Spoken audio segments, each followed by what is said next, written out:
honesty is the best policy. খুবই সত্য কথা। Welcome to my channel. আজকের লেসনটা lecture 10 topic changing speech or passage narrative rules of passage narration.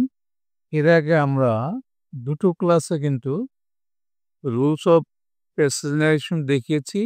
আজকে কিন্তু তৃতীয় ক্লাস।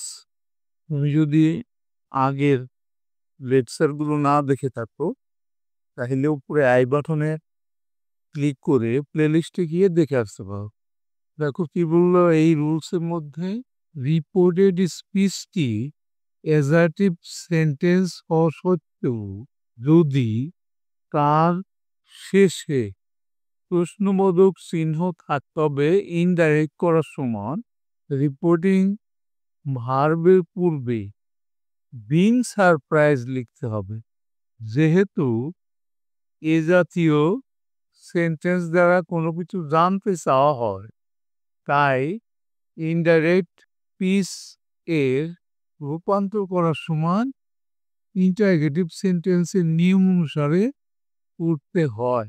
এই নিয়মটা একটা এক্সাম্পলের মাধ্যমে তোমার পরিষ্কার হয়ে যাবে। দেখো এক্সাম্পলটা দিচ্ছি আমরা। ডাইরেক্ট কি বললো, she said to me, you have remembered how she looked all these years. এখানে কিন্তু অ্যাসার্টিভ সেন্টেন্স, তারপরে কিন্তু প্রশ্নবোধক দেওয়া আছে। তাহলে আমাদের ইনডাইরেক্টে কি হবে, আমরা লিখে নেই বিং সারপ্রাইজড, সে ইন্টারগেটিভ সেন্টেন্স যাবে, এই জন্য সেটির পরিবর্তে আস্কড বসবে।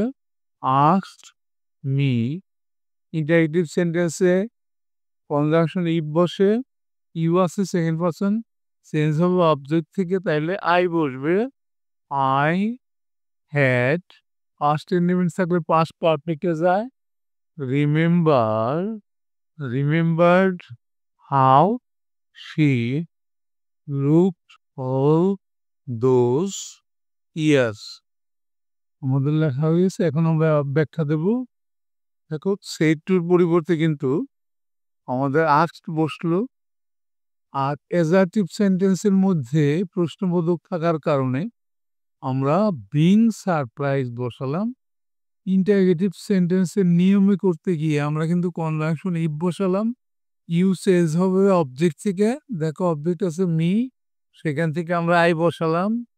আই, এখানে হ্যাভ হ্যাজ থাকলে হ্যাড বসে, had remembered how, she third person আছে, থার্ড পারসনই থাকলো শি। এখানে আছে লুকড পাস্ট ইনডিফিনিট, চলে গেল আমাদের past perfect, had looked all these আছে, সেটা দোজ হলো ইয়ার্স। বিষয়টা নিশ্চয়ই বুঝতে পারলাম, খেয়াল রাখতে হবে তোমাদের।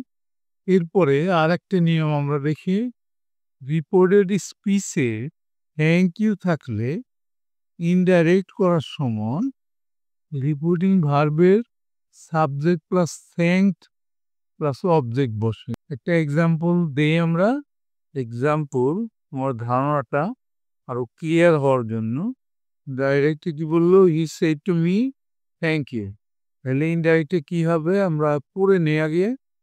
হি স্ট্রাকচারটা কি, subject plus thanked plus object me.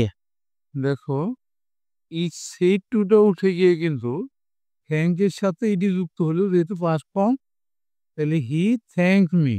এই স্ট্রাকচারে আলোকে দেখো, subject plus thank plus object, he thank me. নিশ্চয়ই বুঝতে পারলা। এবার আর একটা নিয়ম আমরা দেখাবো, রিপোর্টেড স্পিচে গুড বাই থাকলে ইনডাইরেক্ট করার সময় রিপোর্টিং ভার্বের subject plus bade plus object বসে। এক্সাম্পল, আমরা একটা এক্সাম্পল দেই। ডাইরেক্ট আছে he said good bye my friend, তাহলে ইনডাইরেক্ট আগে আমরা লিখে নিই হি বেড মাই ফ্রেন্ডস আছে, তাহলে হিজ ফ্রেন্ডস কি বলে দিল, গুড বাই। দেখো গুড বাই আছে, তাহলে আমরা বেড বসালাম এই স্ট্রাকচার অনুসারে। তারপরে অবজেক্ট আসলো হিজ ফ্রেন্ড, এখানে মাই ফ্রেন্ড আছে, তাহলে মাই ফার্স্ট পারসন, তাহলে এখানে সাবজেক্ট হি থেকে পরিবর্তিত হবে মাই মানে আমার, তাহলে তাহার হিজ ফ্রেন্ডস গুড বাই, সে তার বন্ধুদেরকে গুড বাই জানাইল। এরপরে সর্বশেষ নিয়মটা আমরা দেখব এখন। রিপোর্টেড স্পিচে good morning, good evening, good night থাকলে ইনডাইরেক্ট করার সময় রিপোর্টিং ভার্বের subject plus wished plus good morning বা গুড ইভিনিং, গুড নাইট ইত্যাদি বসে। এক্সাম্পল না, আমাদের আর একটা নিয়ম আছে নিচে, আমরা বলছিলাম এটাই শেষ নিয়ম না। ডাইরেক্টে কি বলা আছে? I said to him good morning, আমি তাকে গুড মর্নিং বললাম।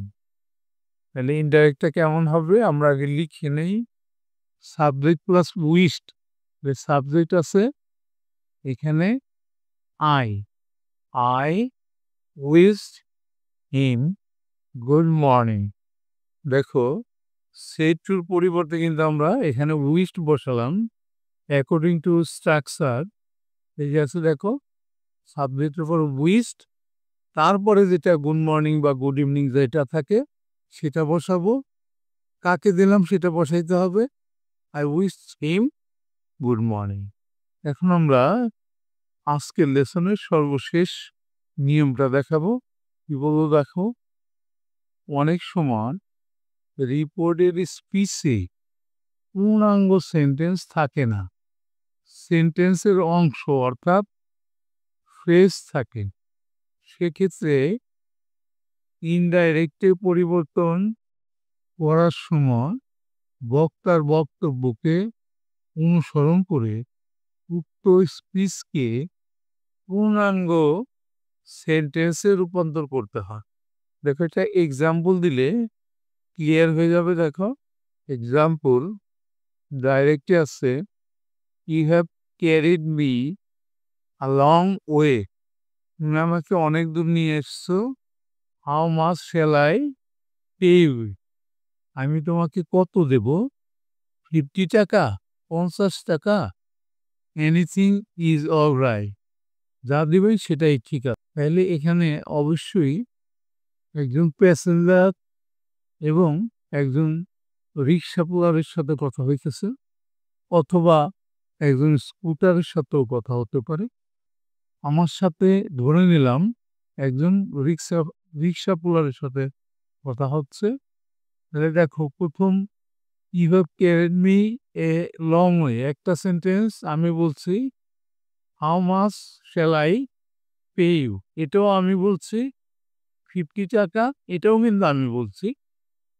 এনিথিং ইজ অলরাইট, এটা কিন্তু রিক্সা পোলার বলছো, খেয়াল করো। তাইলে প্রথম 3টা সেন্টেন্স আমি বলেছি, সেইভাবে কিন্তু আমাদেরকে প্যাসেজ ন্যারেশনটা লিখতে হবে। আমরা আগে লিখি, I told the rickshaw polar that, assertive sentence প্রথমটা, এই কারণে আমরা দ্যাট বসালাম। ইউ আছে সেকেন্ড পারসন, চেঞ্জ হবে অবজেক্ট থেকে, অবজেক্টে আছে রিক্সা পোলার, তার পরিবর্তে আমরা বসালাম হি। হ্যাভ আছে, আমরা হ্যাড বসালাম। ক্যারিড মি ফার্স্ট পারসন, সাবজেক্টেও ফার্স্ট পারসনই ছিল। আ লং ওয়ে, একটা সেন্টেন্স শেষ হয়ে গেল। এরপরে আমি আবার তাকে জিজ্ঞেস করলাম how much shall I pay you, তাহলে I also asked him. Interrogative সেন্টেন্সে হাউ থাকলে হাউই বসাইতে হয় conjunction, how much I should, shall থাকলে শুড হবে, পে হিম। এরপরে আমি জিজ্ঞেস করলাম যে 50 টাকায় চলবে কিনা, তাই না? তাহলে I further asked him if 50 টাকা উড ডু। এখানে কিন্তু ফিউচারের কথা, যে 50 টাকা তোমার হবে কিনা, ইফ 50 টাকা উড ডু, চলবে কিনা। এরপরে কিন্তু রিক্সা পোলার উত্তর দিল, the rickshaw polar replied that, এটা কিন্তু অ্যাজার্টিভ সেন্টেন্স, এ কারণে আমরা দ্যাট বসালাম। এনিথিং ইজ অলরাইট, তাহলে ইজটাকে আমরা ওয়াজ দিলাম। অ্যামিজার থাকলে ওয়াজ ওয়ার বসাইতে হয়। দেখো এভাবে কিন্তু প্যাসেজ নারেশনটা লিখতে হয়। তাহলে আমরা একটু ব্যাখ্যা দিই যদি। প্রথমটা ছিল অ্যাজার্টিভ সেন্টেন্স। আর সবার আগে আমাদের চিন্তা করে বের করতে হবে যে কার কার সাথে কথাটা হচ্ছে, ডায়লগটা কার কার সাথে হচ্ছে। এখানে কিন্তু আমি আর হলো রিক্সাওয়ালা, আমরা ধরে নিলাম রিক্সাওয়ালা, হতে পারে স্কুটারের সাথেও হতে পারে এটা। তাইলে প্রথম সেন্টেন্সটা অ্যাজার্টিভ বিধায় আমরা সেটির পরিবর্তে টোল বসালাম। আমি কাকে বললাম? দ্য রিক্সাওয়ালাকে বললাম। কনজাংশন দ্যাট বসালাম, যেহেতু অ্যাজার্টিভ ধরছি আমরা। এরপরে ইউ আছে, সেকেন্ড পারসন চেঞ্জ হবে, অবজেক্ট থেকে দ্য রিক্সাওয়ালার থেকে চেঞ্জ হবে। এই জন্য আমরা এখানে হি বসালাম। হ্যাভ ছিল, আমরা হ্যাড বসালাম। ক্যারিটি থাকলো। মিটাই থাকলো, কারণ এটাও ফার্স্ট পারসন আর প্রথমে সাবজেক্টও ফার্স্ট পারসন। আর লং ওয়ে, যে তাই থাকলো। এরপরে how much shall I pay you, এখানে কিন্তু আমি আবার তাকে জিজ্ঞেস করলাম। আই অলসো আস্কড হিম, এখানে হাউ দিয়ে শুরু হয়েছে ইন্টারগেটিভ সেন্টেন্সটা, তাইলে কনজাংশন হাউই থাকলো। হাউ মাচ, আইতে পরিবর্তন হলো না, আই শেলটা শুড হয়ে গেল, পে ইউ আছে, এখানে হিম হইল। এরপরে 50 টাকা, এখানে কিন্তু ইন্টারগেটিভ সেন্টেন্স। এই কারণে আরেকটা সেন্টেন্স আমি বললাম I further asked him if, এটা কনজাংশন কিন্তু ইফ দিলাম এই কারণে যে এটা অক্সিলারি দিয়ে ইন্টারগেটিভ সেন্টেন্সটা শুরু হওয়ার কথা। তাহলে ইফ 50 টাকা উঠল, আমরা উইলের পাস্ট ফর্মটা উড বসাই দিলাম। এরপরে রিক্সাওয়ালার উত্তর দিল লাস্টের সেন্টেন্সটা, এনিথিং ইজ অলরাইট।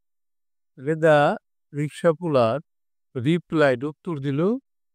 যেহেতু অ্যাজার্টিভ সেন্টেন্স, এখানে দ্যাট বসলো। এরপরে এনিথিং ইজের জায়গায় আমরা ওয়াজ বসালাম, ওয়াজ অলরাইট। দেখলাম পুরো একটা প্যাসেজ ন্যারেশন এখানে কিন্তু বোঝানো হলো। অবশ্যই তোমরা বুঝতে পারলা। এরপরে কিন্তু আমাদের রুলস দেখানো শেষ হয়ে গেল। এরপরে আমরা সরাসরি ইম্পর্টেন্ট পরীক্ষা আসার মতো যে প্যাসেজ ন্যারেশন আছে সেরকম প্যাসেজ ন্যারেশন দেখাবো এর পরের লেসনগুলোর থেকে। যদি তোমরা শিখতে চাও তাহলে অবশ্যই দেখবা। আজকের মতো এখানেই শেষ করছি। Thank you for watching. See you next.